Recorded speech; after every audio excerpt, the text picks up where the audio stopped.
더불어민주당 이재명 대선 후보가 오늘 선거대책위원회를 끌어갈 본부장단 인선을 발표하면서 선대위 개표를 사실상 마무리했습니다. 이준석 대표와 갈등 양상이 이어지고 있는 국민의힘 윤석열 후보는 친노동 행보로 최근 주 52시간제 폐지 발언 논란을 불식하는 데 나서고 있습니다.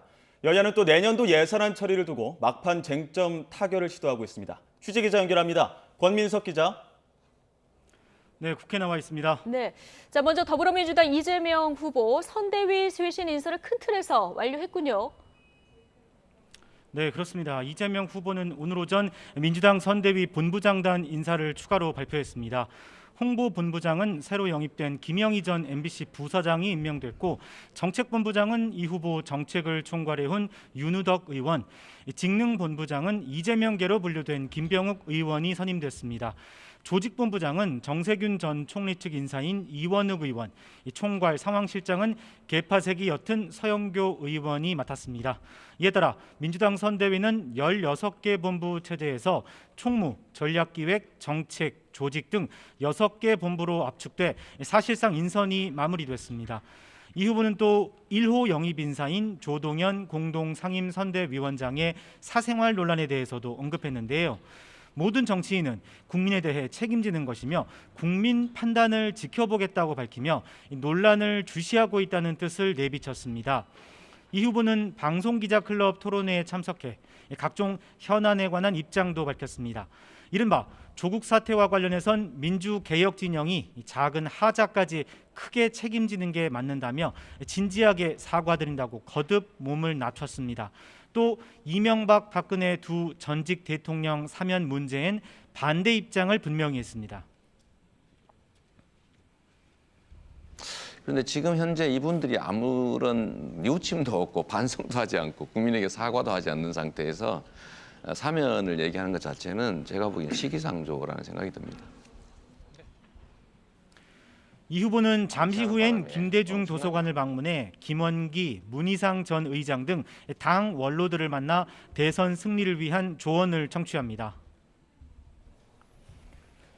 네, 윤석열 후보는 어떻게 움직이고 있습니까?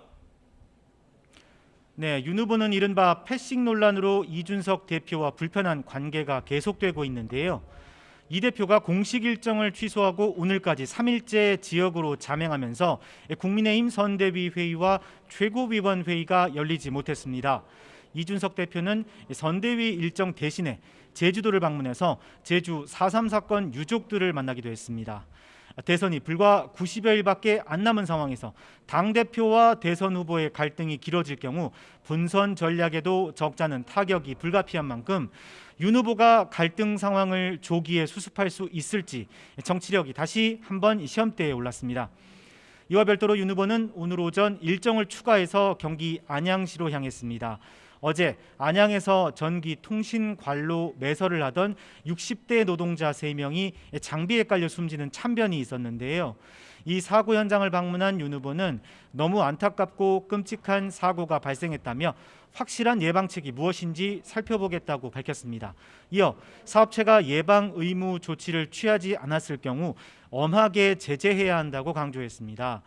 최저임금, 주 52시간 근무제 폐지 발언 등 이딴 노동 관련 발언으로 논란이 커지자 친노동 행보에 나선 것으로 해석됩니다. 윤 후보는 또 황우여 전 대표 등 당 상임 고문단을 만나 오찬을 함께하며 정권 교체 의지를 다졌습니다. 이런 연전 연패의 어떤 위축된 이런 마음에서 좀 벗어나서 확실하게 저희가 승리를 해서 또 저희 당이 이제 여당으로서 다시 한번 책임 있는 국정운영을 할 수 있도록 많은 지도와 판단을 부탁드리겠습니다.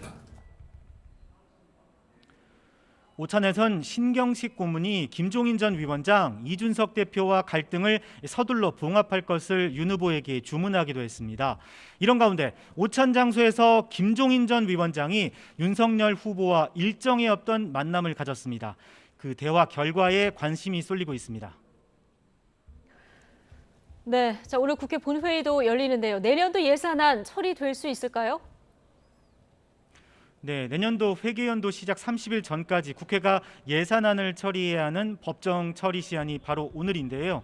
여야 간 이견이 아직까지 커서 진통이 불가피합니다. 가장 큰 건 경항공모함 예산 반영 여부입니다. 2033년까지 3만 톤급 경항공모함을 건조하는 사업비 예산을 민주당은 당장 내년부터 반영하자 국민의힘은 차기 정부에서 결정하자며 팽팽하게 맞서고 있습니다. 또 지역화폐와 소상공인 손실 보상금도 쟁점입니다. 일단 당정은 내년에 총 30조 원 규모의 지역화폐를 발행한다는 데 의견을 모았고 손실 보상금 하한액도 10만 원에서 50만 원으로 높이기로 했습니다. 하지만 국민의힘은 지역화폐 사업을 이재명 후보 선거 지원용으로 규정하고 반대하고 있습니다. 아울러 손실보상금 하한액도 더 높여야 한다는 입장입니다. 일단 국회 예산결산특별위원회 결산 소위가 오후 3시에서 6시로 늦춰졌고 국회 본회의도 저녁 8시로 조정됐습니다. 이때까지 여야는 쟁점 사안에 대한 막판 조율을 시도해 법정 처리 시한 안에 극적 합의를 이룰 수 있을지 주목됩니다. 지금까지 국회에서 YTN 권민석입니다.